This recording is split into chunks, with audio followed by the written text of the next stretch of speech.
I think we're going to get the proceedings started because it's 7 minutes past. And thank you so much, everyone, for coming to our little department. Well, to both visit the exhibition and also come to this talk. We can see, some people that we recognize from the previous event we did, the open table. My name is Ira Gonzalez. I am the head of languages here at Imperial College at the Center for Languages, Culture and Communication. And we're welcoming today Ana Sánchez and Xavier Domènech. I'm reading from my notes so that I don't confuse Ana with Xavier and Xavier with Ana. Ana Sánchez is a journalist and photographer, and she specializes in cultural communication and historical memory. And you can enjoy her photographs outside in the center. So when we finish today's talk, please do go ahead and visit the beautiful documents that we have basically displayed up here. She's currently responsible for managing the Catalan Film Academy and the International Documentary Film Festival of Barcelona. And she's got many film projects in her hands, but at the moment, she has been working heavily and publishing reports in different media about air raid shelters and places of memory. And Xavier also, he's a lecturer in contemporary history at the Universitat Autónoma de Barcelona, and he's worked mainly with the period of the Spanish Civil War and Franco's dictatorship and the Spanish transition to democracy. I always like to remind students that democracy is quite young. They're not allowed to say, no, it's not young, because I am a child of the democracy. Anyone who says, oh, that's old, gets a minus point. But I think part of this event today is trying to embody and trying to uncover all of these stories from history that we seem to forget to trod upon without even noticing. Xavier's research deals with social movements, processes of political change, and the shaping of popular cultures and memories. And we are really lucky to have him today here too, because he kind of left politics to become an academic. So in a way, thank you so much for bringing all of these beautiful exhibition to CLCC. And I also should actually highlight that today's event wouldn't have been possible without the help of the Instituto Cervantes. And if I may introduce Victor from the Instituto Cervantes, the director who's joined us today, to say some words. Muchas gracias. Well, thank you very much. Good afternoon. Buenas tardes. I'm the director of the Instituto Cervantes. For those of you who don't know, we are the cultural center from the Spanish government. We promote the Spanish language, but also the co-official languages in Spain. In fact, we have Catalan classes, Basque classes. We offer Galicia classes. But of course, we have a very wide cultural activity. So I want to congratulate the Imperial College, and especially for today's event that we are just sharing. We've been in the conference of Ana Sánchez the other day, and we saw the pictures. I guess they are still there. Absolutely. So please enjoy the pictures. We find out something that I didn't know about this community in these shelters in Barcelona, but also here. This kind of, I don't know how to say contubernio, but this is a contubernio. Totally. So I love them. I think it was the most interesting thing we learned that day about this gathering, this community building in these places. That's why they didn't allow here in London the model of Barcelona, because it was too mix. So very interesting. So just that. Thank you very much, and enjoy. Thank you so much. Thank you. Thank you very much for your presentation. First of all, I would like to thank you for the possibility of holding this seminar about the impact of the experience of the Spanish Civil War on the Second World War. I think it's a great moment for this reflection of the relations between the experience of Spanish Civil War and the experience of the Second World War, and in concrete the Blitz in the case of the UK. But because this year we commemorate the end of the Second World War as the founding moment of our contemporaneity. And in Catalonia and in Spain, at the moment, the half a century of deaths of the dictator Franco, although not of the dictatorship that lasted until 1978. The reality of 40 years of dictatorship that we lived through in Catalonia and Spain, while Europe was freeing itself from the yoke of fascism, has not allowed the connections between the Spanish Civil War and the Second World War to be established in the public memory. But they do exist. In the case of the history of the bombings of the civilian populations and the shelters, they are essential. The Spanish Civil War has a clear international dimension in the context of the rise of fascism in interwar Europe. In this sense, it became a symbol for militant anti-fascism worldwide, which mobilized in favor of the cause of the Spanish Republic and even participated directly in the war with the international brigades. At the same time, fascism and Nazism supported the Francoists from the very beginning of the war with a help that was essential for their victory. In this framework, it has been considered that the Spanish Civil War was a lab for the Second World War. If this is true as a metaphor, in the case of the bombings, it's true as a reality where Spain, and the case of Barcelona in particular, is an essential chapter to understand the development of the total war that would lead to the great bombardments against the civilian population during the Second World War. Total war was born with the First World War. The mobilization of 50 million soldiers in the trench of Europe in the summer of 1914 produced a technical deadlock on the battlefields that would last for 4 years. During that time, the logic of war governed. This is the concept of the total war. During that time, the logic of war governed politics, culture, society, and the economy of the societies. This fact would lead to the development of a new military theory, the rival theory, during the 20s. In total war, it was as important to fight the civil societies that sustained them as it was to fight on the battlefields. Thus, the civilian population as whole was as much of a target of war as the battlefields. The step that made it possible to go beyond the trench and to attack these societies was aviation. This was the great innovation, the great and terrible, horrible innovation of the Second World War. In the First World War, 50 million soldiers were mobilized. 10 million died on the battlefields. In the Second World War, 55 million people died. 35 million were civilians. For the first time in history, more civilians died than soldiers. The change between one reality and the other took place in Spain and even more intensely in the case of Barcelona. Barcelona was the first European city to experience systematic and continuous air raids between February 1937 and January 1939, when it was finally occupied by Franco's troops. In this context, the Italian fascist air force, which occupied Mallorca at the time, used Barcelona from Mallorca as a testing ground for the new techniques of saturation bombing. Italian fascist aviation photographed the bombings from the air at different times. They were experimenting the bombing techniques with different flight heights, with different winds, and at different times of the day.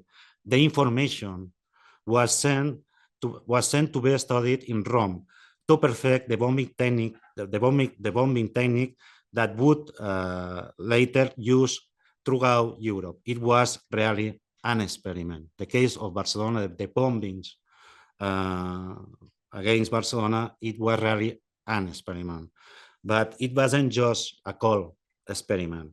In the terrible bombing of March 1938, for 3 consecutive days that led to the horrified reaction of the USA State Department and the Vatican itself. It was, in Mussolini's words, a matter of creating hell on earth in a new type of integral and merciless war. So the Barcelona bombings are an essential chapter in the history of total war, in which the indiscriminate attacks against the civilian population is as important as the front line. The deadly know-how that was generated there was later applied in the bombings against the civilian population in Europe during the Second World War and beyond.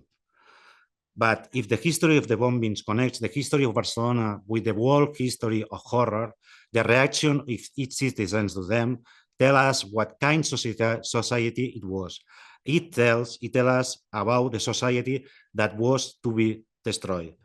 This particular history of reaction is history of shelters. There is an apparent paradox. There is an apparent paradox in the construction of shelters in Barcelona. There is an apparent paradox in the construction of shelters in Barcelona. The map of the city shelters does not correspond exactly with the map of the bombings. The shelters, these points, and the bombings is this area. Yes, the shelters, the map of shelters, not correspond exactly the map of the bombings, but because in fact the map of the shelters only coincides with the map of the city's popular civil associations. The map of the city's popular associations. When in 1855, in the 19th century, the first general strike in Spain took place in Barcelona, the slogan of that strike was association or death. In the 20s, that slogan became literal. The higher the number of associations, the more lives were saved. The construction of 1,322 shelters in Barcelona during the Civil War was basically the work of organized citizens. The Catalan administration tried to stimulate and help these citizens, but it was facing a coup d'etat and a war that it had not provoked, and that had left it without resources. In this context, it was mainly the neighborhood councils and even the neighborhood festival committees and organizations that promoted the construction of shelters. With this impetus, most shelters were community-based and were made by the hands of the women, children, and the elderly, while young men went to fight in the trench. They also reflected a set of values. The map of the shelters in Barcelona, in reality, in my opinion, reflected a set of values. It's a mirror of the society. These values is solidarity, community, and above all, republicanism.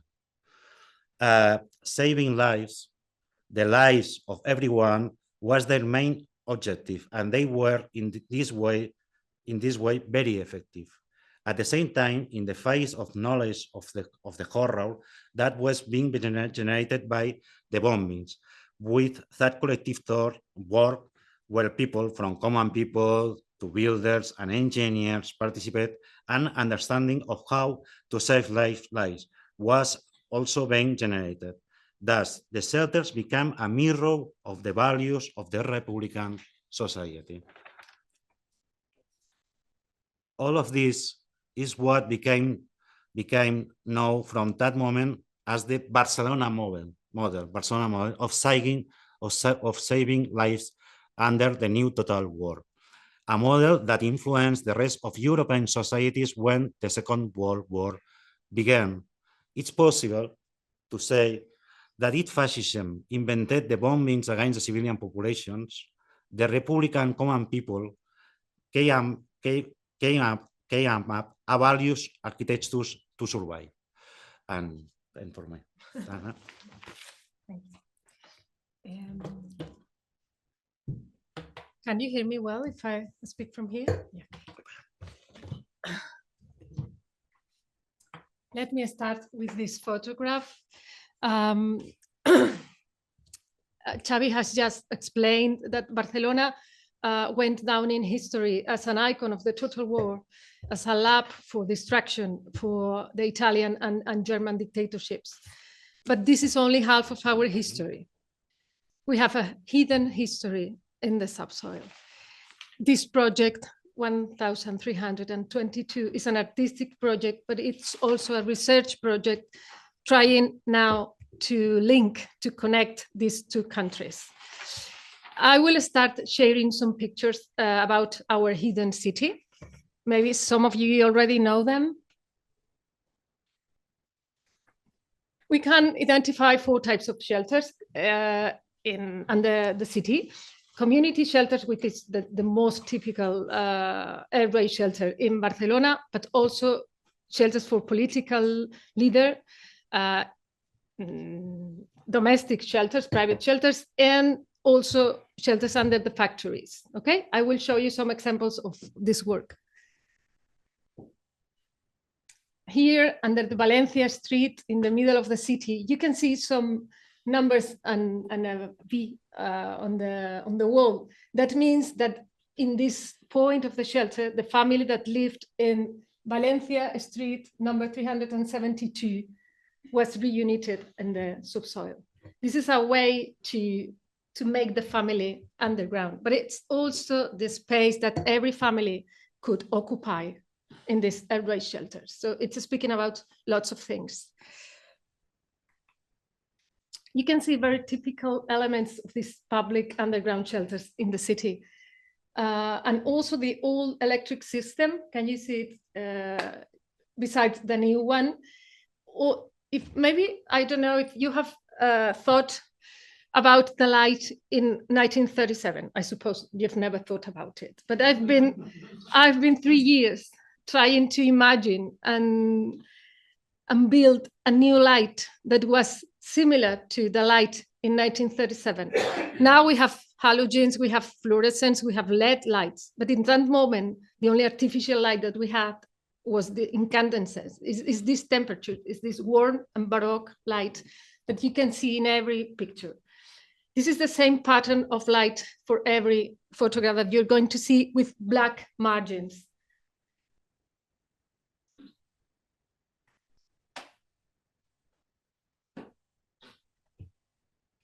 Do you remember Sagrada Familia? I'm sure you know it. It's under this church.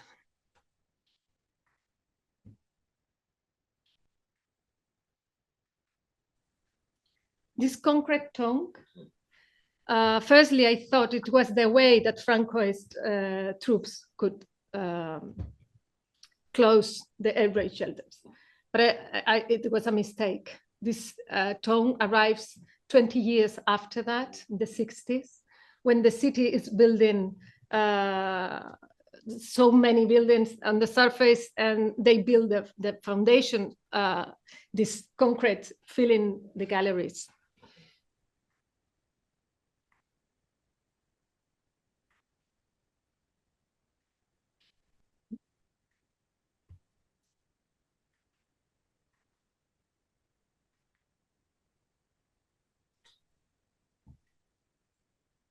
This is one of the biggest shelters in Barcelona. It's under Tetuan Square. It's ready for 2,500 people. And it's really well preserved, although you can see some pieces here. I love this picture also because, as Xavi has just said, the mirror is a metaphor of the shelters. Shelters are reflections of the society, of the values of the societies at war that build them. We've seen this typical air raid shelter in Barcelona, the collected one. We have very marvelous examples of institutional and political leaders' shelters. Here, the one built by Ramon Parera. Now we're going to speak about him. Oh. This is the shelter for the anarchist trade union.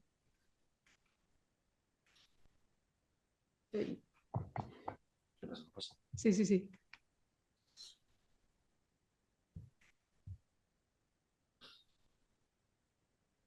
This is under the building for the government, under Palau de la Generalitat, and it was discovered some years ago. It's one of the best examples of these cellular air raid shelters. Can you see it has been reinforced with concrete, and it's a really luxurious space for that moment. Shelters in factories. If you remember, Barcelona in that moment had collectivized, you say collectivized? Some fabrics, and every fabric had an air raid shelter. Some of them, when I arrived, then I have water. This is a problem to make photographs. You can imagine it's very difficult when I have to put my lights and work underground with water. It's a challenge. I love this picture because it combines familiar memories. It's a domestic place, but it's the current access to a fabric air raid shelter.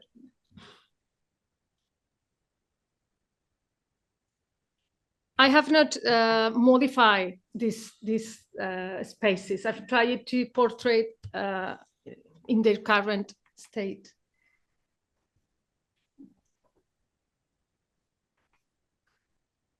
Private shelters, we only have 6 examples.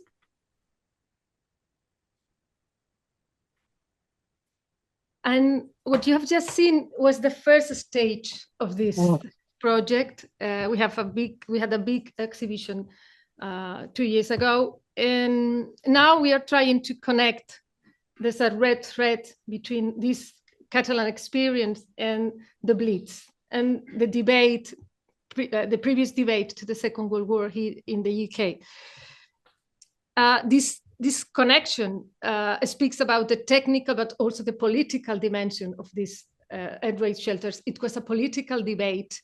When we speak about the phenomenon of air raid shelters in Barcelona, we're speaking about a civilian phenomenon. For example, only 4% of these 1,300 shelters were supported by the administration, the authorities. 96% was paid and built by the people, by common people. This is probably the main figure to understand this civilian phenomenon. But when it arrives here, when it crosses the channel and arrives to the UK, it's a different phenomenon. We are speaking about also an intense political debate with Barcelona as a reference, as a technical and self-coordinated work. Thanks to your archives, our memory and part of our identity has been preserved for 4 decades. During the dictatorship, all these reports made by British observers, now we're going to speak about it, have been preserved here in the UK in British archives. I've visited 7 of them, but I only need to do 2 more. And it's fascinating because in case we don't have these reports preserved here, we cannot know this part of our civilian resistance history.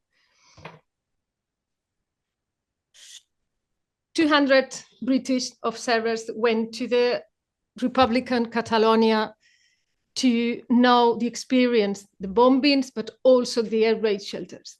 I've chosen some of them to make an example of technical, civilian, and political connections of this phenomenon. Here you have Cyril Helsby. He was a structural engineer. In 1938, he visited Barcelona and met Ramon Parera. We are arriving to this now that it's very important. If you have seen the exhibition, you already know it. They were in contact for 1 year. He was really impressed by the experience in Barcelona and wrote this report. Every British observer that went to our country was obliged to write a report to have the funds for the trip. Thanks to that, we have all these documents 80 years after that. This is maybe the best technical report about our defense. I'm sure you know him, John Haldane. It's not a familiar name in my country, but here I know he's a very famous scientist. At the beginning of the outbreak of the war, he visited Catalonia and other Spanish cities in order to study if the shelters should be bomb-proof or gas-proof.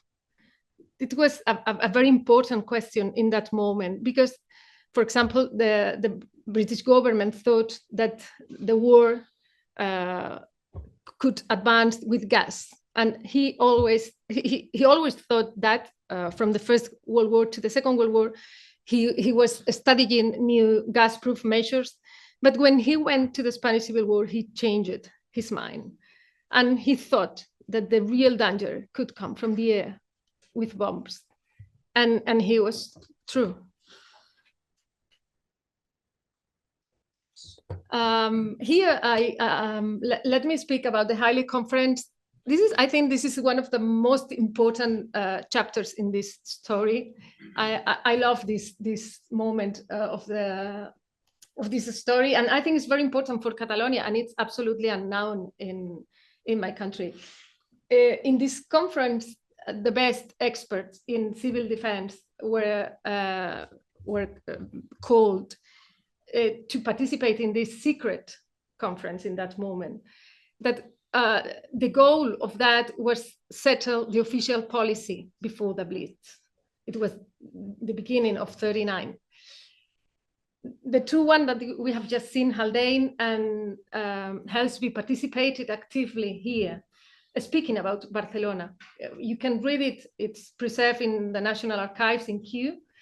And it's an incredible theory about our air raid shelters. I've never read a debate, technical and political debate, so precise about our defense. Finally, the official policy didn't accept this experience, didn't take advantage of that, and decided to put Anderson shelters in the garden, dispersal policy, and reinforced basements. Noel McRoberts is maybe the civilian voice for this connection. We've seen the technical one, the political one with Haldane, and he gives us the civilian dimension. He was an officer and writes this report, is preserved in the British Library. And from the Catalan experience, he designs 19 public services for St. Pancras. There are some rebel boroughs in that moment in the dissident London, the East End, St. Pancras, Finsbury, facing the official policy by the Home Office. And he led one of these actions from St. Pancras district. Here you have, maybe you know Texton Group. It's a very famous architecture group. I love their designs. The man you have here on the left is Fred Skinner. He visited Barcelona in the spring of 1938 to check the power of the bombs and also the building of the air raid shelters. This is the Texton Group with Louvet in the middle. Maybe you all you know Of Arup. How do you pronounce it? Of Arup. He was a very famous engineer. They made a group with Texton Group and Of Arup and designed one of the most beautiful air raid shelters I've ever seen. It wasn't built. It's only a project, but it's inspired in the lessons from Barcelona. You have maps and photographs of these drawings in the Riva archives and in some British archives. There are some copies here. Yesterday I spoke with Gabriel Moshenska, who is over there, about our passion for air raid shelters and for those one that have never been built. I think that the air raid shelter that has been designed is part of our heritage in any case. And for example, this structural protection, this design tells us lots of things of that moment. This borough, Finsbury, was one of the most advanced boroughs in London in that moment with a housing policy and healthcare program.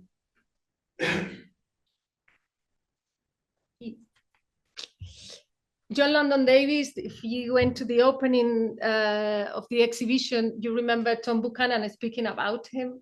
He was a correspondent and he's a very active voice facing George Orwell in the Daily Worker and with a very intense debate about the air raid shelters in that moment. So we've seen this technical, civilian, political dimension of the debate through the British witnesses.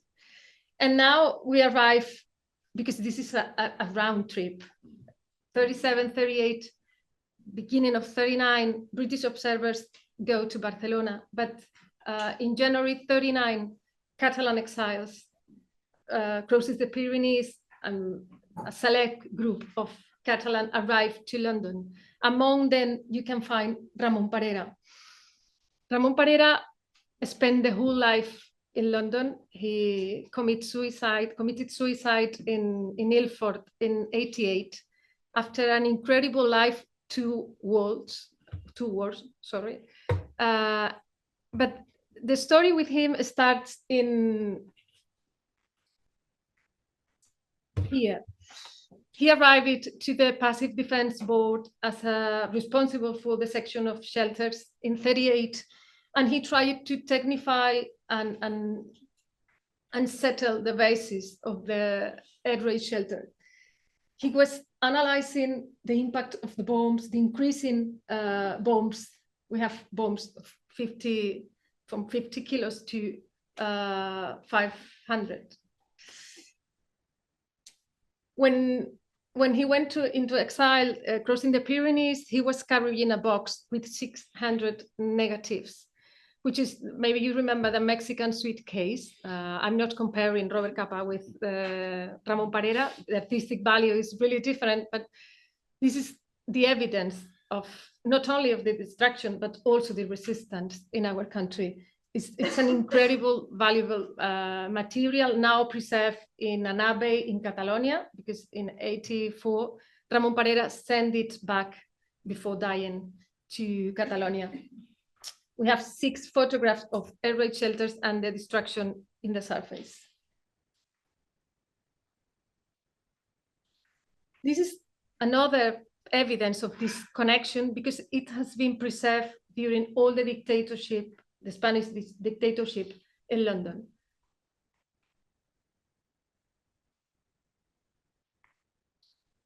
Sorry.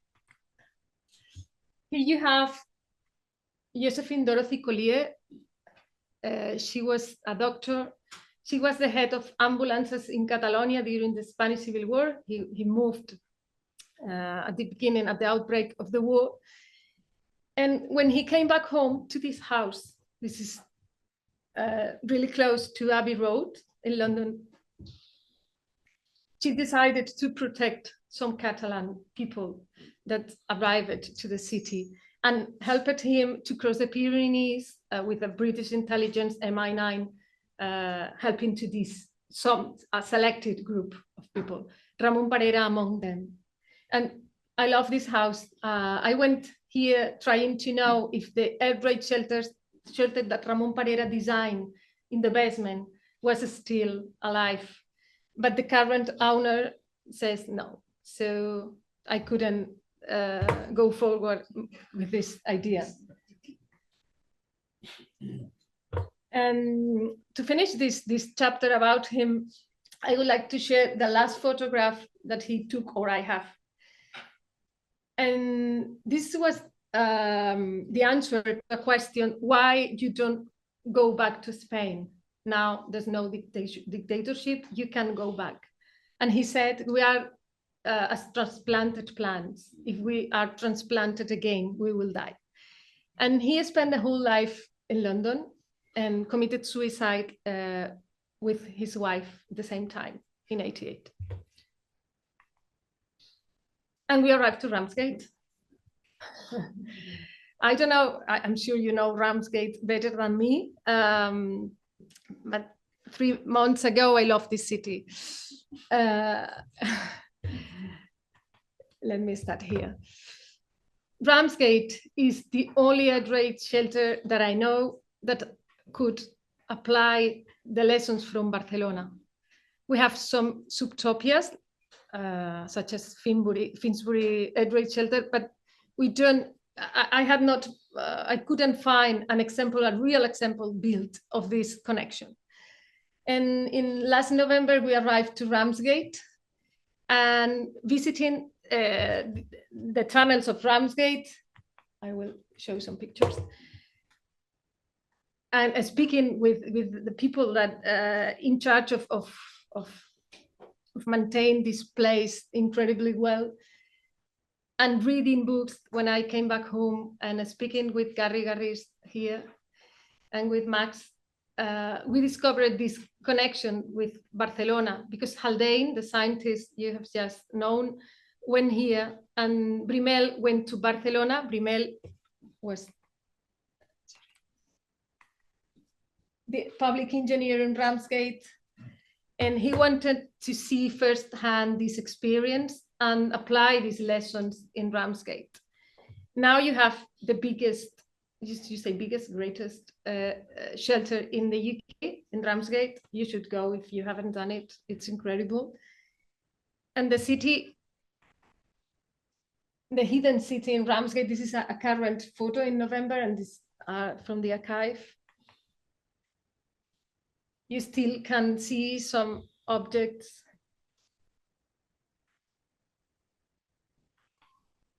And here, there's an example of this visual connection. When Brimel went to Barcelona, he visited the 307 shelter. You can see they're really similar. On the left, you have the tunnels of Ramsgate, and on the right, you have this shelter in Poble Sec, a neighborhood beside the Montjuïc mountain in Barcelona. They're really similar. We've seen this connection through the British witnesses, and I would like to finish remembering that shelters are also testing grounds for utopian societies. We've seen in Finsbury the first example, but there are more examples in your city.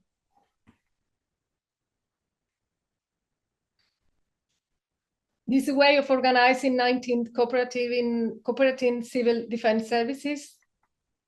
And above all, the East End. The East End is maybe one of the biggest problems for the government during this period. And I love it. Sometimes it's been compared with the Barceloneta, which is also a working class neighborhood in Barcelona beside the sea. You can see a very famous picture from the Blitz, and I love this one. It has been colored from Barceloneta.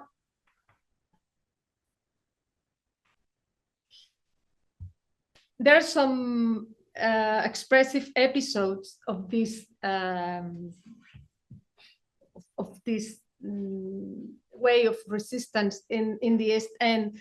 The alternative government from the Spitalfields, I think I need an S after the sorry, the Spitalfields shelter.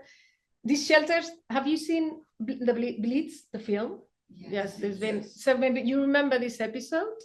The Spitalfields shelter was in the basement of the fruit market, woolen fruit market in Spitalfields, and it was destroyed 12 years ago by the Boris Johnson administration, and now we cannot visit it. But we have some photographs in that moment. These photographs cannot be published, but I've chosen it here. They're really expensive. I've tried to buy them, and they're so expensive, incredible. You can see Mickey Davis here. He was the optician that had just lost his shop. and decided to make a shelter to 18,000 people from Spitalfields. It was an alternative society with own rules and an incredible way of mutual aid.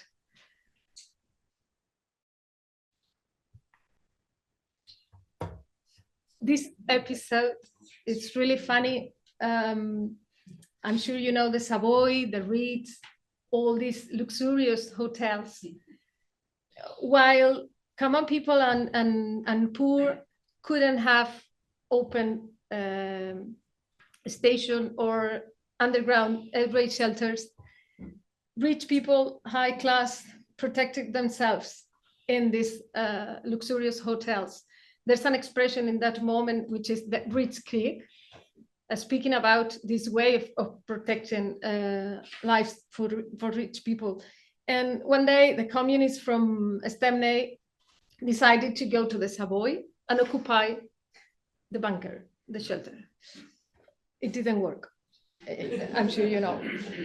When they arrived, they were kindly invited to have a tea, and they decided that it's finished. But I love this episode, but it's an example of class struggle under the bombs. I think Miriam Jam is not here. Miriam, no. All these memories that it's part of our identity has been preserved thanks to places like that. Behind this red door, you can still see these brochures with Barcelona on the cover. You have 3 photographs of Barcelona here, but also inside.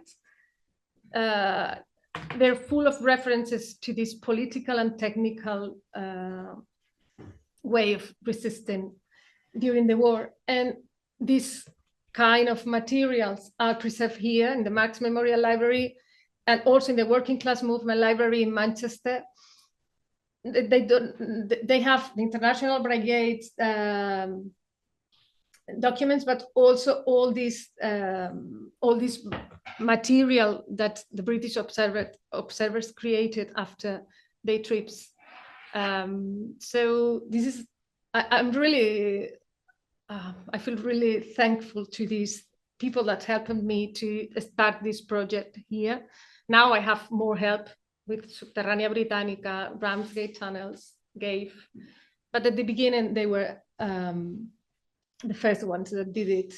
So that's all. If you have questions, ideas. No, I have one more thing. Yes, I've received a present today and I need to read a sentence. Okay. Do you know the picture post? Yeah. Sure. So in October 40, picture post said, at present, only 2 towns in the world have got deep shelters. One is Barcelona, which withstood the heaviest bombing of the Spanish Civil War. The other is Ramsgate, which has defied the German Air Force in the worst bombing in history. I think it's the best way to finish this.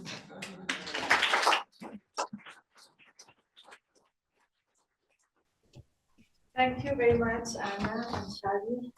I think you have been talking all the day about that because they have been teaching some of our students this morning. Maybe you are tired, but I found your talk too brief, and I think it's a topic that we could speak for hours and hours. We have been doing that the last months. But we are running out of time, so I think it's time to open question and answer time. If you have questions, and then Paul, I don't know if we can see if someone online have questions or not. We can start. If you have questions for Ana or Xavi. Anna, I have a question about the architect. In his life in Britain, did he manage to find work as a left-wing architect? Yes, he succeeded in surviving here. I don't know how. I've tried to understand how he did. He achieved the permission to work in 2 months. I don't know if it's if it happens often, but I think it's extraordinary luck. And he changed it of area. He was always an engineer, but he worked for different industries. But until the end of his life, he founded 3 companies with British colleagues. I don't know how he did. No, for me, there are some black holes in this. I'm still researching his life. Interesting. Thank you. You're welcome. Yeah, I'm a photographer, and I've done a project on the German war in the Atlantic War. Wow. And the Germans, with true efficiency, had blueprints that suggested how a bunker should be built, different categories of bunkers. And I'm wondering if you found any uniformity of design, either in the Catalan bunkers or in the British bunkers, or were they typically ad hoc, like the British like to be? I'm not so sure about the Catalans or the Spanish in Barcelona, but I'm wondering if anybody unified the design, because they did look very different actually, but of course they had different capacities. And I wondered if they had a name that titled them as a bunker this style, or a bunker that style, and then they were always built with the same materials and so on. Did you notice that? The model of Barcelona was developed during the war. It was built at the same time that the war was taking advance. But there's a technical model. You can most times you can see the Catalan vault, this curved arc. You also have zigzag entrance in order to decrease the impact of the bomb. And there's something really important also that Ramsgate does the same way, that nobody in a city can have the entrance to more than 5 minutes. It's a rule. If you need more than 5 minutes to arrive to the shelter, you can die. Right. This is a Catalan rule that it's applied in Ramsgate. This 5 minutes rule, it's also important. It's not only the technical, it's also the design to arrive to everybody. Was there a certain depth that they had to be? The depth, I think that they were living under the bombs, increasing the wave. And the average in Barcelona is 10 meters. 10 meters below ground. Yeah, exactly. Quite deep. Here in London, if you visit the Clapham South level shelter, it's much more deeper than this. But yes, there's the model technified at the end of the war. And did they dig deep down in a hole and then build the shelter and then cover it up with earth? Or did they tunnel into the shelter? They tunnel it. Yes, they made the gallery and after reinforced with bricks, this Catalan vault. And they also, there's another typical and characteristic way of doing it, always with service, with health service. They needed a place to take care of people that arrived with injuries, or sometimes they have kitchens. That for me was really strange. Yes, they have some services to have people for hours underground. Interesting. Do you have more questions for Shari? Well, thank you. Yes, Adipaz. Yes. Thanks for that talk. That was fascinating. I teach science for war quite often, and I teach images of it, and it's the image of air rights and civilian populations as victims within a discourse of humanitarian aid and so on is so prevalent, and this really changes. It really changes the concept of, for me, of civilians in those contexts. Oh, thank you very much for this this thought. But we are speaking about active citizenship, and this is really important because shelters are ideological structures. You can study class, gender, national identity through the shelters of that moment, because shelters condense the values of the societies that build them.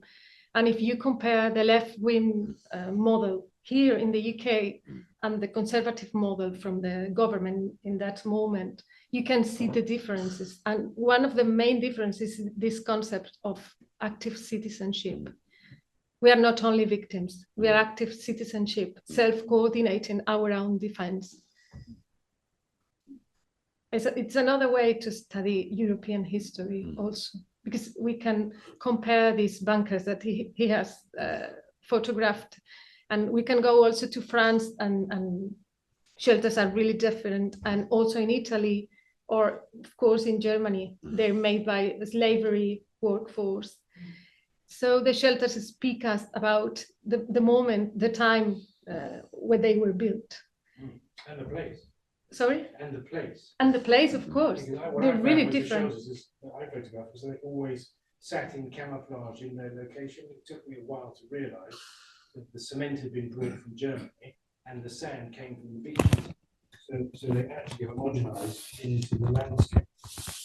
Beautiful way, actually. Absolutely. It's really different. When we speak about the Catalan phenomenon, we speak about the civilian phenomenon. It's not the same in Germany or in Italy or here. Because here, for example, the local councils have a very powerful role in this defense. It's different in every place. And you can, I've done a table considering shelters as ideological structures. We can speak about class, common people, national identity, gender, race, financing, and defense. We can analyze societies with these points, and shelters are the best example to express these ideas. Have you looked forward in your research to the Cold War, the nuclear war, No. where the Swiss all have a bunker in their house and we had nothing? So when I Chronologically, grew up as a child, it was toast or nothing. And the Swiss were going to survive in their castles underground because we had no civil defence planning at all. no, but I stopped chronologically. I stopped in 41. Yeah, fair enough. And, because I need a limit. Of course you did. I had the same problem with So my project. I'm interested It's in interesting, Cold War yeah. shelters, but Yes. I'm not working on No, no, fair enough. in this I get moment. that. I think you want. Very simple question. Was gas ever used in the Spanish Civil War? No. Right. Very No. cheap way of doing things, I imagine. So Sorry, what? cheap. It would be very cheap, and you Exactly. don't destroy. Yes, I'm not an expert in military history, or I'm interested in the way civilians can resist these things, and I don't know why the gas wasn't used. Because- Maybe you have some people that maybe know more about it. I ask because it was a real fear in this country because Yes. gas masks. I used to have one in my house, a Second World War gas mask. Everybody But was for given example, one. Haldane, the scientist, was an expert in this kind of gas-proof measures, and he changed his mind, and he could see that this wasn't the real danger, that the structural protection was necessary.